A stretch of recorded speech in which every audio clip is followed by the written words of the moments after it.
Some LAPD officers in South LA say their police station is making them sick and they're threatening legal action. They've shown photos of dark mold growing on vents and layers of bird droppings at the air conditioning intake, and they say human waste has leaked out of sewage lines. It's disgusting that we have to work in an environment like this every day. Detective Donna Wheeler says she and more than 100 of her colleagues here at the Southeast Station have developed health problems. I've experienced respiratory issues and have now been diagnosed with environmental asthma. The Officers Union, the LA Police Protective League, says the city has so far refused to do a thorough cleanup. It's gone public to demand that and medical tests to diagnose what's made so many cops sick.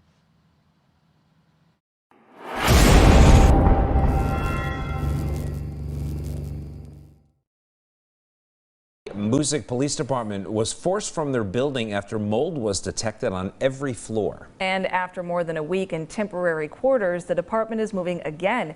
The current department has been home to police for the last 20 years, and they've recently discovered mold forced them to close the building and work from some mobile command vehicles and trailers that are stationed near the building. The department doesn't think they'll be able to work in the building again, and they are determining their next step. They did an air quality test. It took probably 2-3 days before the results came back, and they came back that there's mold on all 3 floors in the building. They have to decide whether they want to clean it up or just find a new location. The department's new temporary location is on the 800 block of Springbrook Avenue. Officials say a facility to house both the police and fire departments in a more central location in the borough has been discussed. Moldy carpets and walls so bad it has forced some Orange police officers to work out of a mobile police station. 22 News reporter David McKay spoke with the chief about these ongoing problems. Recently, officers have been complaining of itchy eyes, headaches, and scratchy throats, among other health-related issues. Their building, which was originally meant for a medical building, but for the past 25 years it has been used as the Orange Police Department, and for several years now they have been dealing with air quality problems. Back in 2005, they had similar issues due to mold, but it subsided. Yet with the recent weather and dampness, the problem has come back. Their dispatcher, who normally works most of the day inside, has been moved into the mobile station. The chief says they are making strides to make the old building a better working environment. This whole area is all connected up top. It's going to be an ongoing thing. They told us we have to do it in bits and pieces. You first remove the obvious, which is the carpets.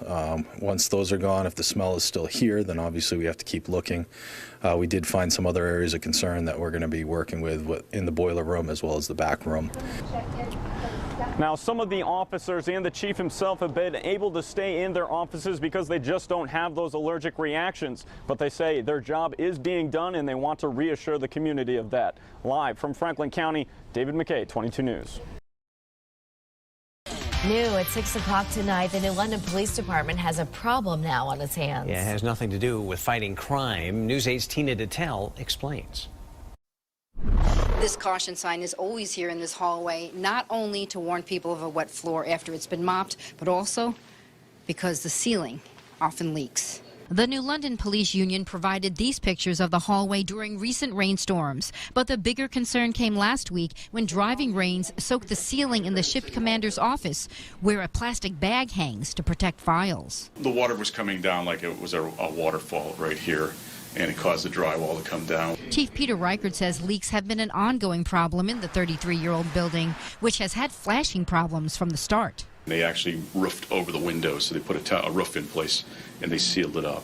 But that wasn't enough during the recent heavy rains. From the union's perspective, our concern first and foremost is for the safety and well-being of our members. The union sent this letter to the Occupational Safety and Health Administration highlighting fears of potential mold and fungi exposure. The city shares the same concerns and brought OSHA in for a consultation and testing before it could respond to that complaint. There were similar concerns back in 2005 when renovation of the dispatch center uncovered a wall of mold.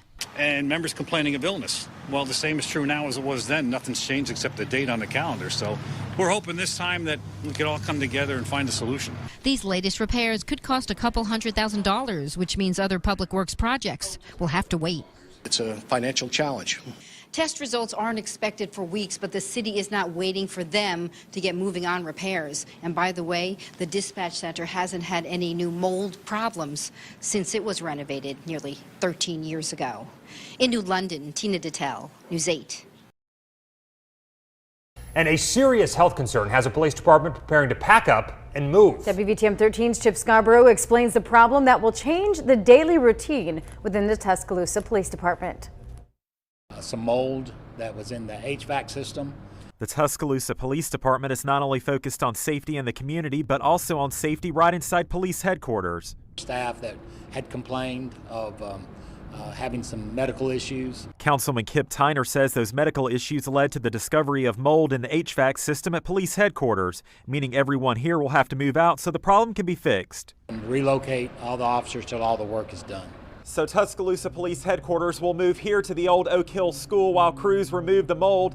But what's not clear is how soon the move will happen, because the police chief says Oak Hill School here needs some repairs itself first. I know it's going to probably be pretty expensive to just get the building ready. Tyner says crews will not only remove the mold from police headquarters, but also make other necessary upgrades to the building while it's empty. It could happen in any of our buildings. So, but regularly scheduled maintenance for all that would have probably caught that earlier.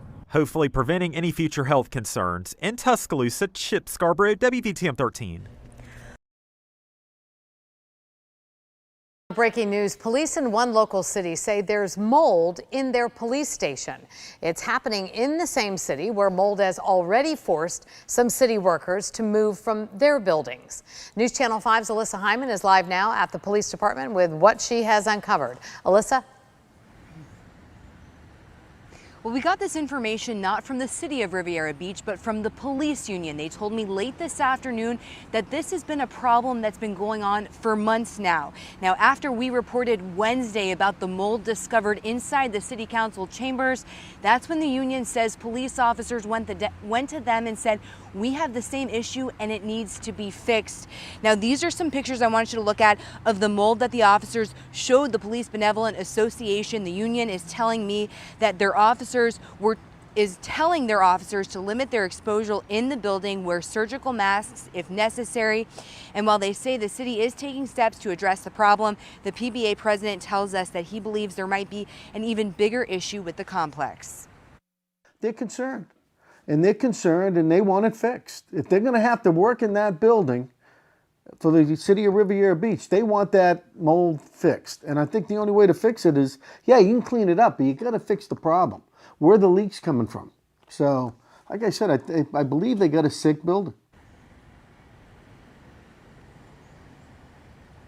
And I did just get a statement from the city manager here in Riviera Beach about this issue. We obviously went to them asking them about these mold concerns. The statement reads in part, earlier this week, a decision was made regarding the detection of mold and inferior air quality in the city council chambers.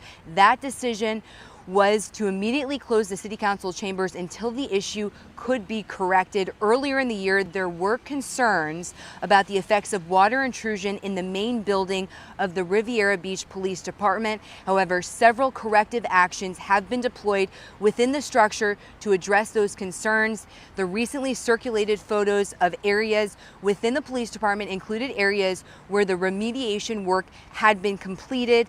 It has always been and will continue to be our principal focus to safeguard the health, safety, and well-being of our employees and the general public without compromise. The city is currently undertaking corrective measures to mitigate against water intrusion, and other remedial tactics will continue to be going on. Obviously, a statement we just got from the city manager. Reporting live right now in Riviera Beach, Alyssa Hyman, WPTV News Channel 5.